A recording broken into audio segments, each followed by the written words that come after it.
Hello and welcome to another episode of Damon's Tabletop Terrain. On today's episode, I'm going to go through the various methods and techniques that I use to build an Endor themed table for the game Star Wars Legion. So I'll start with the buildings first, and this terrain that I found online I purchased from battlekiwi.com, which do some very nice uh, MDF cut um, uh, terrain that's nice and easy to assemble. As you can see here, it's really nicely packaged. It's got clear instructions to assemble these things. There's little bits of plastic in here for generators and neon colored kind of things to sort of enhance and really kind of make this terrain really stand out. It's really nice, and they've clearly themed it along the Star Wars Endor AT-AT based platform that you see in Return of the Jedi. So once it's assembled, you can paint this up really nicely. It takes washes pretty good, so you can weather it quite nicely. You can add all kinds of rust effects and paints and a couple of 3D printed Imperial logos here. But really nice terrain. And so I bought this along with a big dish array and one building. And they were kind enough to send me a couple of smaller pieces as little freebies. So I highly recommend Battle Kiwi. They're really, a really good company to deal with if you're looking at MDF terrain. I hadn't purchased any MDF kind of based wooden cut, laser cut terrain before, so it was interesting to assemble these and paint them. But I've been very happy with the results. And so here's the platform finished, and here's the popcorn Disney AT-AT that I weathered up, and it's also used on the Hoth table video that I did. This is just a toy that I found on eBay, a shuttle. It's not quite the right scale for the platform, I don't think, but it still looks pretty good, and you can use this as terrain on other um, maps as well in the Star Wars universe. And so, and here's a close-up of the platform itself. So I put some little rust and rain effects where it's water damaged, and here's the walkways that lead from the AT-AT into the building. So it's quite a nice bit of terrain and reasonably priced as well. Here's the radar dish.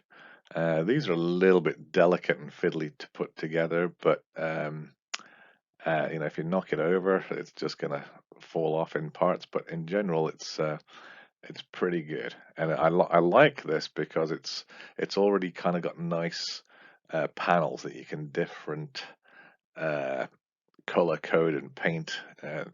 So I really like the design. It's pretty solid once it's assembled. And this little building here, I got with it's got like a little step array on the side that leads up to it. So this is kind of a nice light cover terrain kind of thing. They also sent me some of these little generators as well, which are kind of nice. You can position those anywhere you want. And as you can see, when you stick it next to a bunker model, an Endor bunker, it really does look pretty good. The whole theme of the Endor battle comes across pretty well, I think. Here's another shot of the building. I put a 3D greebly on here, and here's a figure just to show you the sort of scale of that. And you can put some blaster marks on here with just charcoal, and then sort of seal it with a matte spray just to protect your paint job and weathering effects. But really nice terrain, and as you can see, you get little details here. You could even paint further if you wanted to do that. And then I did some other pieces that I could just place anywhere on the table.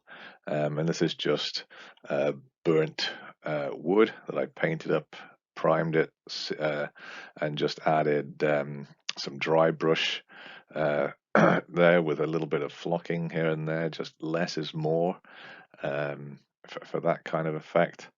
And a few, these are um, plaster of Paris rocks that I made. You can buy molds for that kind of thing, but you can simply take a piece of foil and sort of double fold it so it's quite hard and make that into a little bowl and then pour in your plaster of Paris and just make your own rocks. It breaks nicely and easily, and you can make a whole little bucket of just rocks and terrain of plaster of Paris that way. But the effects, and these are all leaves that I've used with the green stuff world hole punches. And here's another piece of wood that I've painted up to look like rock with a couple of different tones of flock to make it a bit more realistic. This is kind of little mossy bundles that you can buy from any hobby crafting store in America. Michaels sells bags of this stuff really cheaply. This is just for a felled tree trunk that has been hollowed out and decayed. I just used a shipping poster tube, just tore it up a little bit, added some hot glue strips with a hot glue gun along it for a bit of texture, and then wrap that in tissue. And I'll go into the trees in a little bit with just some white glue over it, and you get the texturing down, and then you can paint that up and add flock into it. So this is, again, another light cover terrain that your troops can kind of hide in and get some cover from. Another light cover piece I wanted to do was an old crash speeder that had crashed long ago and just really got rusted up, and the pilot was all a skeleton inside. And again, another piece of wood here made to look like stone, and just painted up black primer, and then just a few grays of different shades just to dry brush and lighten that up and give it some highlights. Lots of flocking, lots of moss, lots of leaflets, a few twigs here and there, and just overgrown moss that you can break it out into strands so it looks like vines have grown over your crash ship. Um, and the basing is just a hard sort of piece of card, and that's been covered in the Durham's water putty paste that I use, and you can indent scratches where the speeder crashed through the mud and dragged along a little bit before it settled. So, and this is just a toy that I purchased on eBay that's roughly the same scale. It's very close to the scale used by the Star Wars Legion models. And here you see all the vines have overgrown it, and your washes, and a lot of rust effect paints and pigments added there, and some charcoal pastels that I've smudged all over it to get that kind of really old weathered effect. The bunker I have in another video, which is this one was 3D printed, and that turned out quite nicely. It's a nice piece of terrain you can sort of hide behind there. Now for the trees, I found a couple of tutorials online that dealt with making good trees like sequoias or giant redwood, kind of really big trees. And I liked one by Sean on his channel, the Terrain Studio. So he was taking poster shipping tubes, and you can buy these in different sizes. And I was gluing them to old CD bases with a hot glue gun. Run a few lines of hot glue along the length of them, so that gives you that sort of textury, viney kind of texture to the trees, so they're not totally smooth. You can add some air drying clay, just a simple pack of cheap air drying clay. You don't need to oven bake this. You just mix it and add it to the base to make it more sort of rootified, and you can have some old broken branches that you can put on here. And then you can simply take kitchen paper towel and add diluted white glue and spray that all over it, and it will settle down. Now, if you have a patterned 2-ply kitchen towel, you want to tease those two layers apart, because otherwise you're going to get some kind of patterning from the paper toweling showing on your trees. So just prise those apart into individual sheets and then apply a couple of layers there. And as you can see, once it's wettened, you can scrunch it a little bit if you want to, but you'll get this really nice texturing, and you can make it into like little veins of the tree, and the phloem and the bark kind of texture. And then you can prime it and paint it up and add some flocking to it.